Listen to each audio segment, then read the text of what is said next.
নমস্কাৰ বন্ধু বান্ধৱীসকল, আমাৰ সৌৰজগতখন বৰ ৰহস্যময়। এই ৰহস্যময়ী সৌৰজগতৰ এটা ৰহস্যময়ী গ্ৰহ হৈছে পৃথিৱী। এই পৃথিৱীত 195খন দেশ আছে। তাৰে 90% দেশত দিন ৰাতি প্ৰক্ৰিয়াটো সাধাৰণভাৱে চলি থাকে, কিন্তু বাকী 10% দেশত দিন ৰাতি প্ৰক্ৰিয়াটো সাধাৰণভাৱে নচলে। শুনি আচৰিত লাগিছে নহয়নে বন্ধু বান্ধৱীসকল? হয়, ঠিকেই শুনিছে।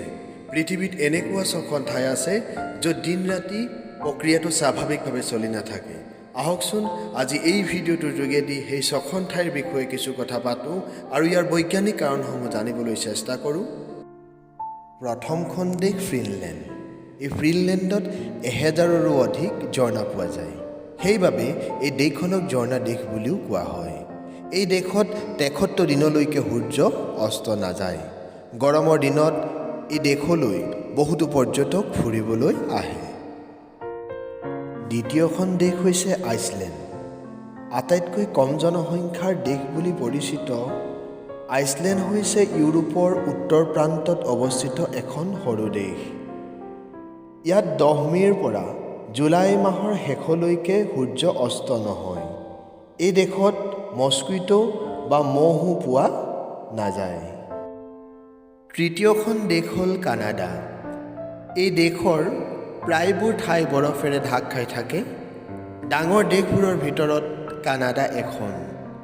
ইয়াৰ উত্তৰ পশ্চিম দিশত গৰমৰ দিনত প্ৰায় 50 দিনলৈকে সূৰ্য অস্ত নহয়। সেইবাবে এই অঞ্চলবোৰত দিনৰ পোহৰেই হৈ থাকে। চতুৰ্থখন দেশ হ'ল নৰৱে। মধ্যৰাত্ৰিৰ দেশ বুলি পৰিচিত নৰৱে পৃথিৱীৰ মনোমোহা দেশবোৰৰ ভিতৰত এখন। এণ্টাৰ্কটিকা চাৰ্কলৰ অন্তৰ্গত হোৱাৰ বাবে দিন আৰু ৰাতি সাধাৰণতকৈ বিপৰীতে হয়। ইয়াত মে'ৰ পৰা জুলাই মাহলৈকে 74 দিন ৰাতি নহয়। পৰিৱেশটো প্ৰায় সন্ধিয়াৰ দৰেই হৈ থাকে। পঞ্চমখন দেশ হ'ল ছুইডেন। ইয়াত মে' মাহৰ পৰা আগষ্টৰ 20 তাৰিখলৈ অৰ্থাৎ প্ৰায় 100 দিনেই সূৰ্য অস্ত নহয়।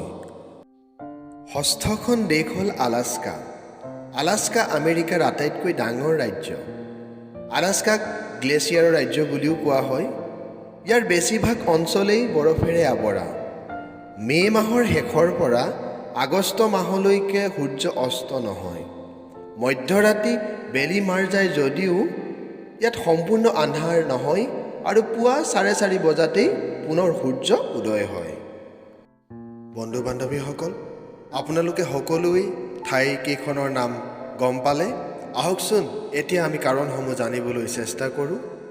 আমাৰ পৃথিৱীখনৰ আকাৰ গোলাকাৰ। পৃথিৱীয়ে সূৰ্যক কেন্দ্ৰ কৰি প্ৰদক্ষিণ কৰাৰ উপৰিও নিজ কক্ষপথতো ঘূৰি থাকে।